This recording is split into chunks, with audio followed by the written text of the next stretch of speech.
Welcome to The Explainer. So, today we are tackling a story that honestly sounds impossible. We're going to look at how just a few hundred men could bring an entire empire of millions to its knees. Yeah, we're talking about the shocking and frankly widely misunderstood fall of the Aztec Empire.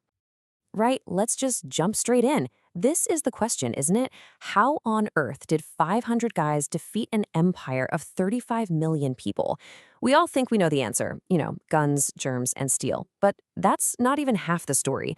The truth is way more complex, and it shows that this wasn't really a conquest. It was the spark that lit the fuse on a massive civil war. You see, to really get a grip on how the Aztecs fell, we can't start with the Spanish. Nope. We have to start with a fatal weakness, a crack that was built right into the very foundation of the Aztec Empire itself. So here's the thing about the Aztec Empire. It was less of a unified nation and a lot more like a military occupation. They ruled through pure force, demanding heavy taxes and tribute from all the peoples they conquered. What that created was a huge territory full of subjects who didn't just dislike them, they absolutely despised them. And believe me, no one hated the Aztecs more than their neighbors, the Tlaxcalans. The Aztecs treated their territory like a personal, happy hunting ground. Seriously, it was a place for constant ritual warfare, all to capture people for the mass human sacrifices their religion demanded. This went on for years, building up a deep, burning desire for revenge that passed down through generations.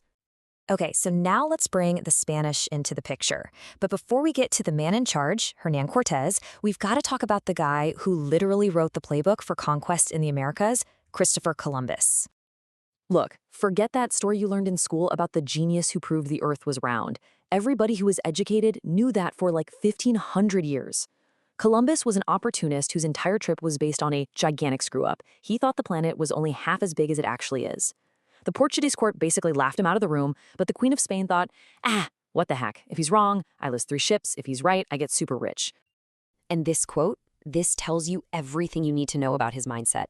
When his main ship, the Santa Maria, sank off the coast of Haiti, the local Taino people rescued him and his entire crew.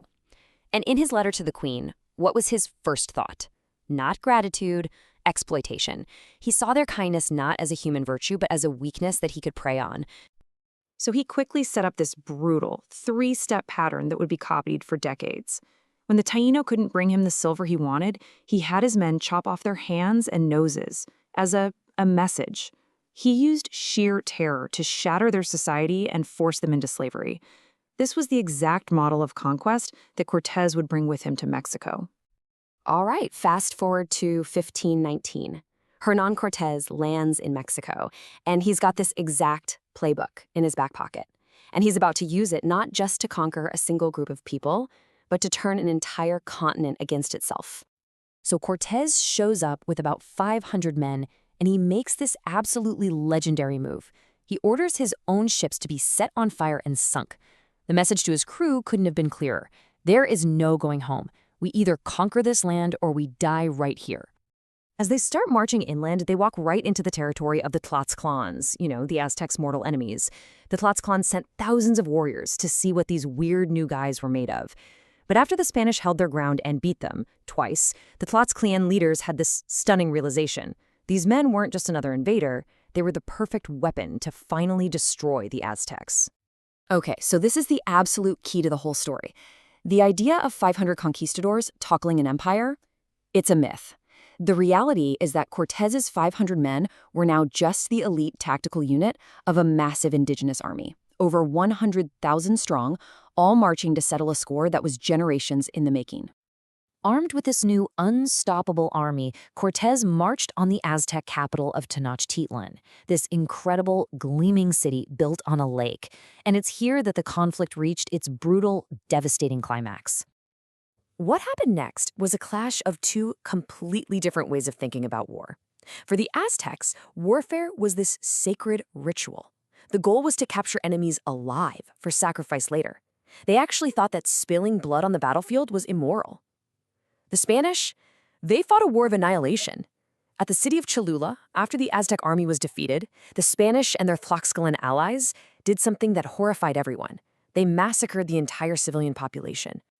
Now, completely shaken by this massacre, The Aztec Emperor Moctezuma actually surrendered at first, but it was not because he thought Cortés was the god Quetzalcoatl. That whole famous story, turns out it was the result of a really clever mistranslation. Moctezuma called Cortés strange, but his interpreter, a woman named La Malenchi, chose a word that could mean both strange and god. Why?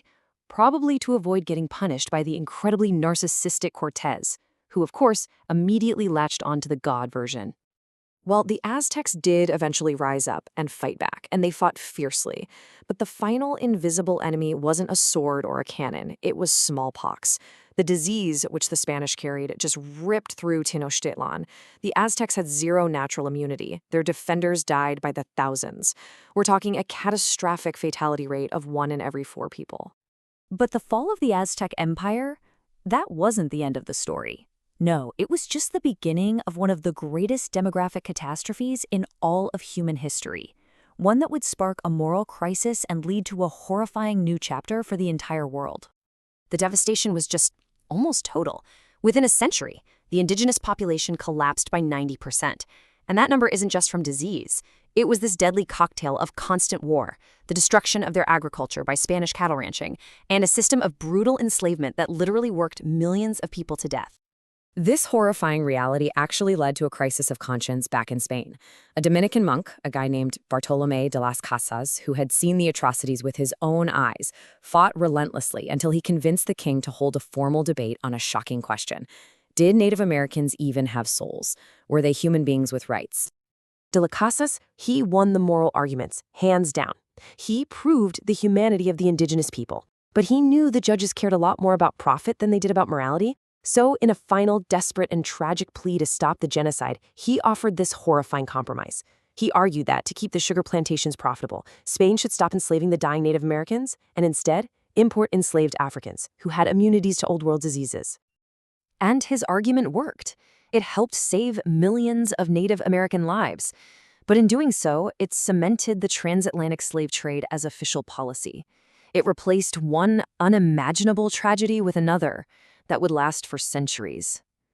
It's just a devastating reminder that history is rarely a simple story of heroes and villains, but of complex choices with consequences that can alter the course of the entire world.